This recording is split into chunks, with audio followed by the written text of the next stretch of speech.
The early bird gets the worm, apparently. Not always. Graham Potter is announced as the Chelsea manager, but the news that has followed about the sacking of Thomas Tuchel is so interesting, so insightful, and it really paints a lot of people in the bad light. Todd Boehly, Thomas Tuchel, and Graham Potter is there to reap the rewards. Let's get into it. Welcome to the Kavkas View, guys, and in today's video, we are going to break down and see what actually happened that got Thomas Tuchel the sack. Because Thomas Tuchel was a fantastic manager for Chelsea, and if you don't agree with me, you're a liar because you're not appreciating what this man has done for the club. This man has made us Champions League winners. This man has got us to multiple last eights at the Champions League, what we haven't sniffed for 8 years before him, yet people want to be ungrateful. But we're going to break down the reasons why Todd Boehly did not want him and what actually went down, and it is being reported in minute detail that every little pinpoint has been reported, and I've got it condensed for you in this lovely little video. Then we're going to talk about why Potter was hired. I'll tell you exactly why Potter was hired, and it's very interesting to see what it means. Potter is the new Chelsea manager,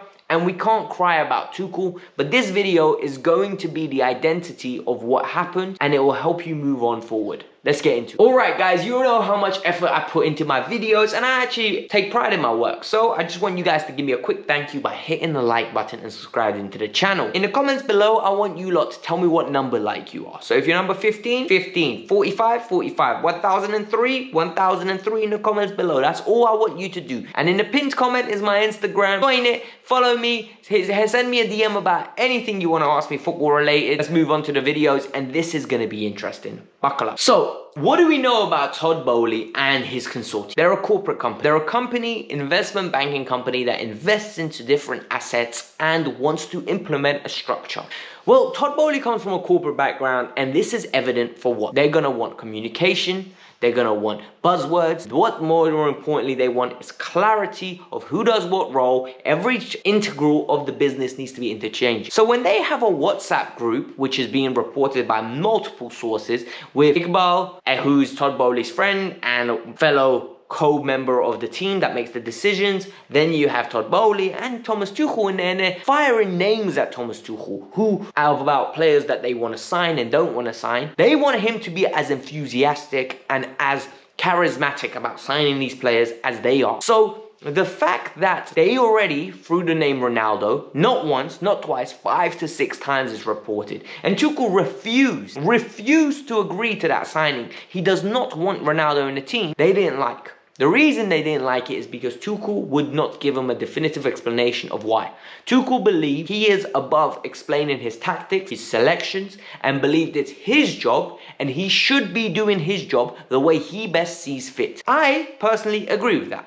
He's the manager, you've hired him, let him do his job. And you all remember what I said about communication and how they wanted him to be enthusiastic. Well, Tuchel believed Chelsea were wasting too much time chasing the one and only Cristiano Ronaldo. He believed these conversations were a waste of time because he was never considering signing him. And he wanted Matthijs de Ligt and Jules Koundé that it was reported. Matt Law believes that Jules Koundé was someone that Tuchel wanted but then eased off on.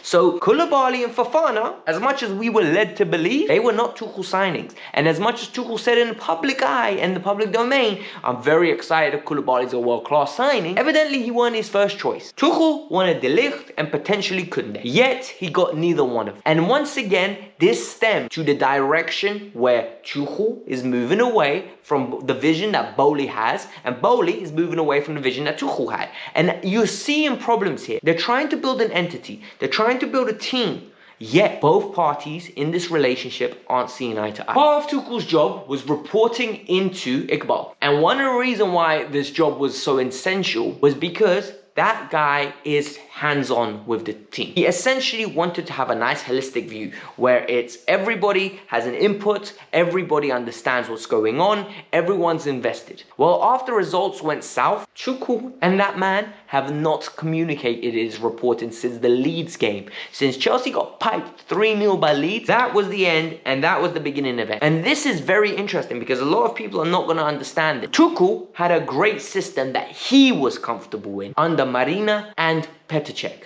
And the reason I say this, Cech was at the training ground, helping with the goalkeepers. He must have spoke to Tuchel, goes back upstairs, deals with Marina. That's their job. Everyone's got their defined roles. Tuchel most probably spoke to Marina once a month. If that's how the relationship was reported. They let him be the manager, they let him be the coach, they dealt with the acquisitions, they dealt with all the other stuff, but under the Bowley consortium, everything was communicated. Everyone always had to be told where things were, how things were. And this is the idea that they have for their team. Listen, there is no right way or wrong way. There is no one way of doing it. Everyone has their own perception. If you pay 4.25 billion US dollars for a club, I guarantee you want things done your way. And Tuchel, I understand how frustrated he is because he's basically getting micromanaged. And he liked the way things were, and the people he trusted, Cech and Marina, were taken out.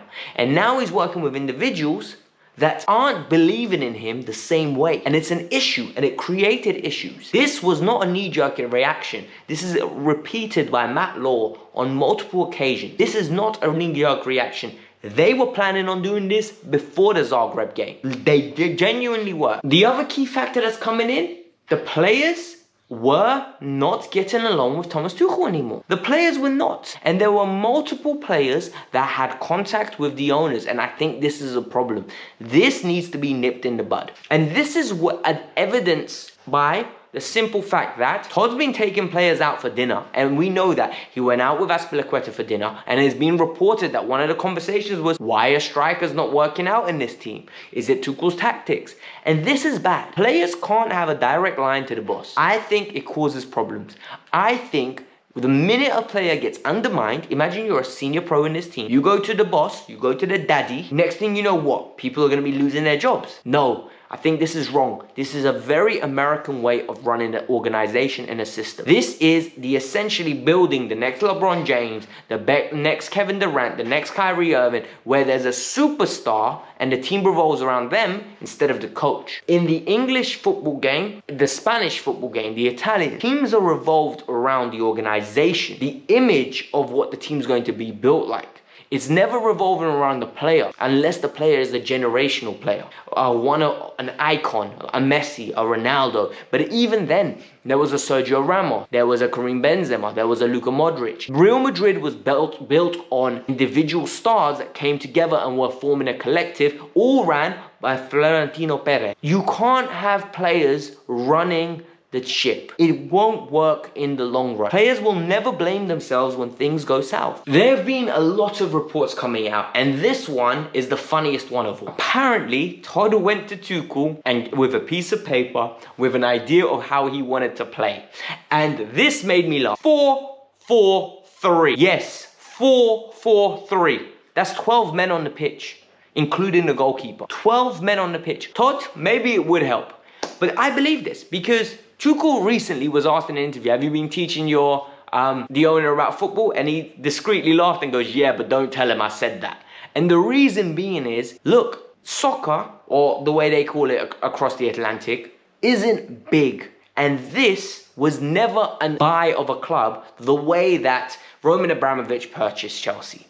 Roman purchased Chelsea because he's a football fan. They purchased Chelsea because it's a business opportunity. They believe the club will go and be sold one day for 12 billion potentially. That's how big the reach could be. Why have they got in a new marketing officer? Why have they got in the person from EA Sports to grow the brand? They are trying to make this club massive. And the difference is they're trying to be involved in footballing decisions on the pitch by going with tactics. Tuchel's not going to like that. Listen, Tuchel is a football purist, and if you don't know that, you're not living under the right rock. Because Tuchel would have laughed at him in his face and lost respect for his footballing opinion the minute you come in with 4-4-3. People are saying that story can't be true, it's just a clickbait type. Why are we believing everything from those same sources that are saying all this additional information if we're going to be selective with what narrative we're going to pick because it fits our agenda? I report everything here. I believe this could happen 100%.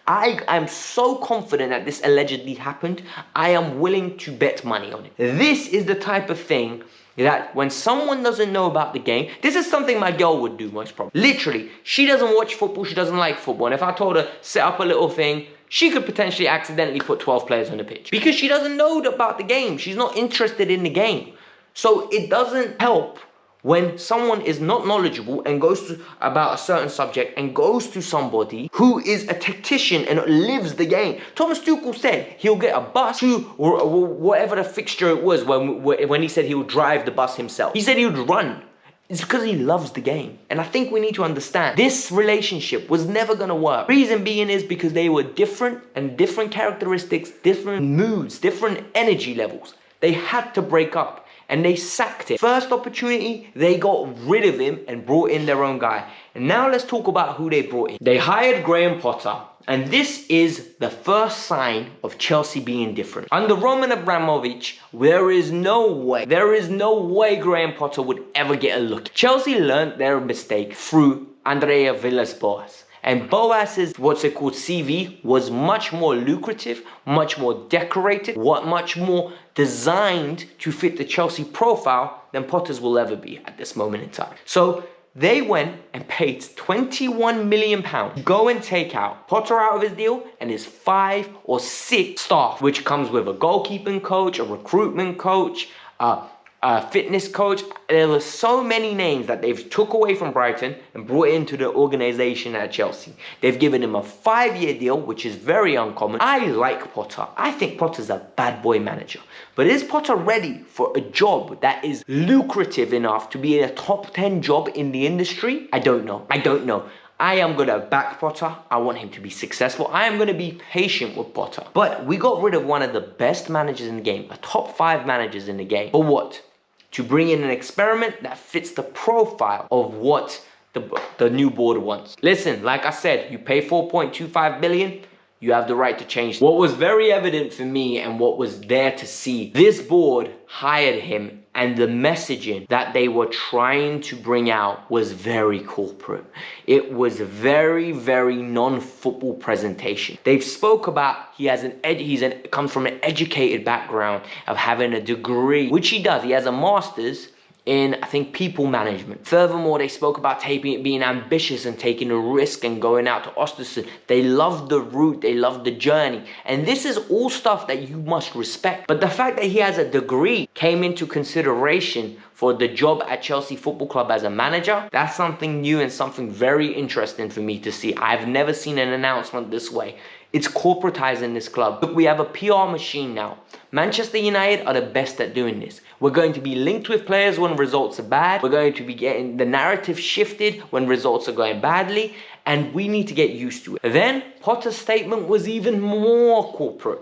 Potter said, I'm happy to be a partner. He's a first team coach and he was saying he's happy to be a partner in this team. Let that sink in. This man is referring to this as an entity. Look, I'm very excited to see where Chelsea are going to go because I think Potter tactically is amazing. I think the fact that Tuchel played with a 3-4-3 and he's coming in now with a 3-4-3 potentially, or maybe moving to a back 4, the tools are there. He has got everything he needs. We've got the Fofanas. We have got the Koulibalys. We've got the Thiago Silva. That's the back 3 sorted. We've got a lot of young players who are very talented, are very good, and I want to see them succeed at the club. And Potter is a great developer of young talent. But I also want to see winning football. I want to see us win, and I want to see us win well. We are Chelsea Football Club, and we have a certain level of heritage of winning trophies consistently. Cup games, we need to be dominating. I don't want to see us turn into Spurs. I don't want to see us turn into Arsenal. I don't want to see us turn into Manchester United, where we go in 10 years without a trophy,